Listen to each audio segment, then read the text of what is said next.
going down, guys? T for Tom here, and I know, like, tips and tricks videos have just been overdone and everyone does it, and you'd think at this point in the year, everyone knows how to play Black Ops.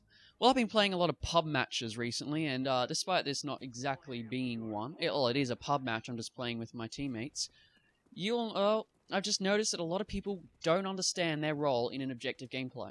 A lot of people either, exclusively play the defensive role, which is sort of camping, to a degree, not necessarily in corners. They might try and lock down a building, but they don't do the objective or try and support their team. This video, I'm going to be outlining the role of the offensive type player, which is the rusher per se. This is my strong point, so this is why I'm starting off with this. Anyway, I'm just going to go straight into it. The weapons you should be using. You should be either using assault rifles, preferably fully automatic, though the FAL and the M14 work quite well. Don't use the M16. That is not good for rusher. SMGs all around are pretty damn good. And of course shotguns. And as a rusher, you are going to be running straight into the enemy. And basically I'm going to say this. KD-wise, if you're a good rusher, you can get a decent KD. I know some people hate KD, some people love it, and a lot of campers seem to love it. You've got to understand that as a rusher, you are destroying the enemy. You're not really meant to be getting really high kill streaks. And I know the kind of ironic thing is I just got a Blackbird then. I do run high kill streaks because I am of that caliber. I'm a good caliber player. Is that the right term? I don't mind. I don't care.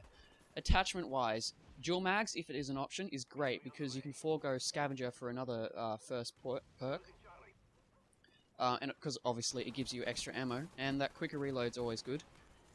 Extended mags, excellent when you're dealing with two or three enemies at once, which will often occur when you're rushing their spawn. And of course silencer, so they don't know where you are. If you had to ask what a silencer is, you're obviously not. You're new to Black Ops, on Call of Duty in general, a little into guns in general. Anyway, equipment-wise. C4 is excellent. Acts as sort of 2 extra grenades that you can detonate when you want, and you can also you can manipulate spawns to a degree.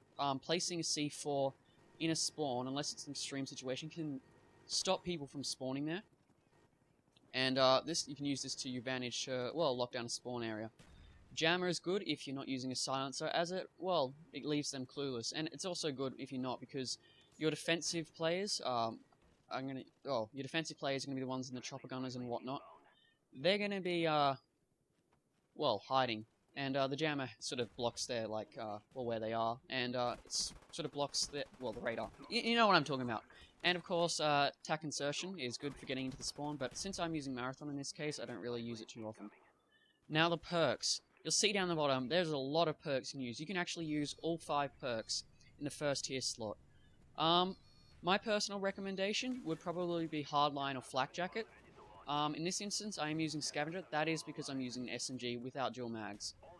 If you are running dual mags, I would, it just makes your choice easier. You can use Hardline or Scavenger. Lightweight is decent.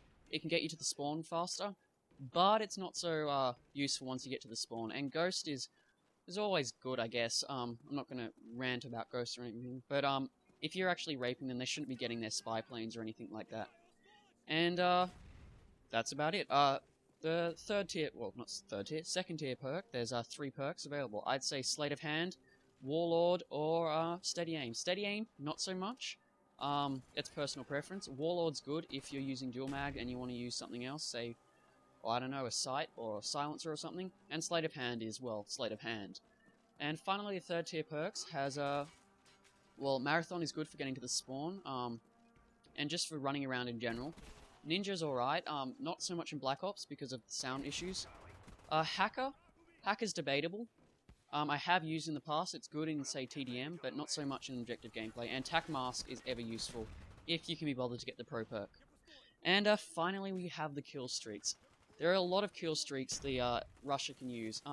If you're not, if you're not a really good player or anything like that, you should be running the small kill streaks, like the spy plane, counter spy plane, napalm, and mortar. Possibly up to a Blackbird if you think you can handle it. What you're basically doing is you're supporting your objective and your defensive players on your team. This enables them to keep people off the objective and for the defensive players to build their high kill streaks.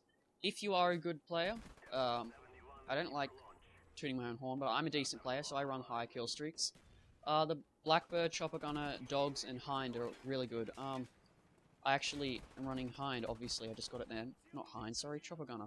I actually don't really like the Chopper Gunner anymore. My general setup is counter spy plane in case they get a spy plane, so I just counter it straight away. Blackbird, and then Dogs. It sort of keeps me in the action, and it's pretty damn good, actually, the setup. And, well, I should actually just tell you about the roles. The role of an offensive player is to rush the enemy, basically. You should not give a crap about your KD when you're rushing. Okay, if you're on a high kill streak, and you got high kill streaks, and you start camping, and you're in a rushing sort of class, you're not really doing your job, and this could actually, let the enemies through. They could plan an objective, capture a flag. You get the drift. Also, ooh, sorry, I had to swallow. Sorry, that could have been disturbing.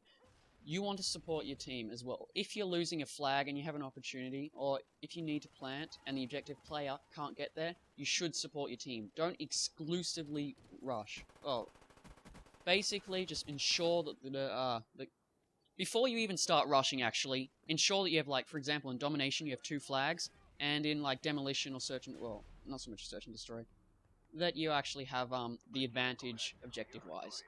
I think that's basically it for this video. I'll continue this little series in my next one. Okay, see you later. Bye.